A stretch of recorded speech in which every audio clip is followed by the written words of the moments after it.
Last night, the eyes of the basketball world were focused on Madison Square Garden, where the iconic matchup between the New York Knicks and the Boston Celtics promised intense emotions.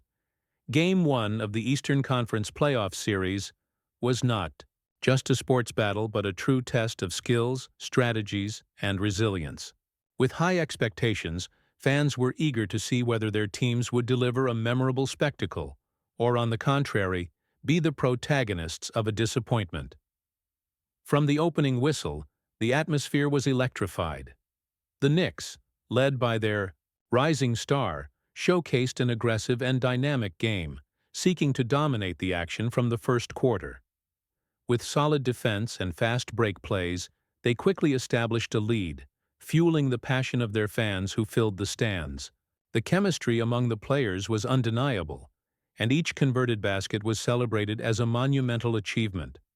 On the other hand, the Celtics, known for their tradition and rich history of titles, were not willing to be easily subdued. With a team full of talent and experience, they demonstrated their ability to respond, adjusting their strategy in real time. The leadership of their star, along with the depth of the roster, provided moments of brilliance that made it clear that the fight was far from over. Every shot, every solid defense, and every smart play were testaments to Boston's determination not to be intimidated. As the game progressed, the reactions of the fans became increasingly fervent. The Knicks, who started with explosive performance, faced moments of fluctuation. The pressure from the Celtics' defense began to take effect, and the Knicks' lead started to dwindle. The balance of the game became evident, with both teams battling for every point, every rebound, and every second on the clock. The climax of the game arrived in the final minutes when the score was tied and the tension was palpable. Plays became more strategic and calculated, with each team trying to anticipate the opponent's moves. It was at this moment that the true essence of basketball shone through: the ability to remain calm under pressure and the capacity to execute decisive plays. Finally, the final whistle brought resolution to a night full of emotions. The outcome of Game 1 was not just a number on a scoreboard, but a reflection of what each team could offer throughout the series. For the Knicks, the victory meant confirmation of their aspirations and validation of their efforts, while for the Celtics, the defeat was a call to action, a reminder that the journey was far from over. In summary, the Game 1 matchup between the Knicks and Celtics was undoubtedly a roller coaster of emotions and explosive reactions. Both teams showcased moments of brilliance, but also made it clear that the competition would be fierce. For fans, this game was not just a spectacle, but a promise of more challenges and surprises in the upcoming stages of the series. The disappointment or the spectacle, therefore, depends on the perspective of each fan. But one thing is certain: basketball continues to be an endless source of passion and excitement. On the against the best top three teams record-wise, 0-10. They picked a heck of a time to break out of that. Boston is a fabulous team, but when their superpower is not working, they become regular. And I said that at the beginning of the broadcast. I said, if they're not hitting their threes, New York has a chance to win. And that's exactly what happened.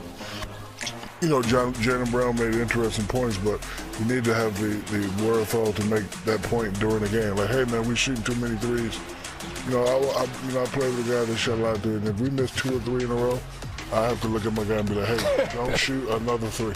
Ever. Get it inside. Ever. Do something else. Don't. Devin George, Mike Penberthy, B. Shaw, Rick Fox, do not shoot another 3. We missed 3 in a row. Please ain't going Shaq, do something else. They missed 45. I know. They missed 45 threes. That's 135 possible points. Like, you could have had 135 more points. Yeah. Like, come on, you kidding me? And you didn't think this 40. Okay.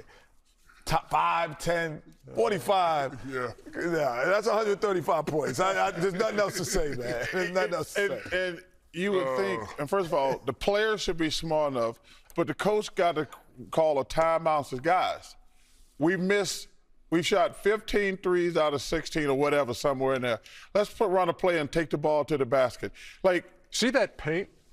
Yeah, when the underdog was telling us that stat, they set the record for the most missed threes in the history of basketball. I mean, Playoff basketball. Playoff basketball. So playoff basketball probably been going on a while, just for the record. Yeah.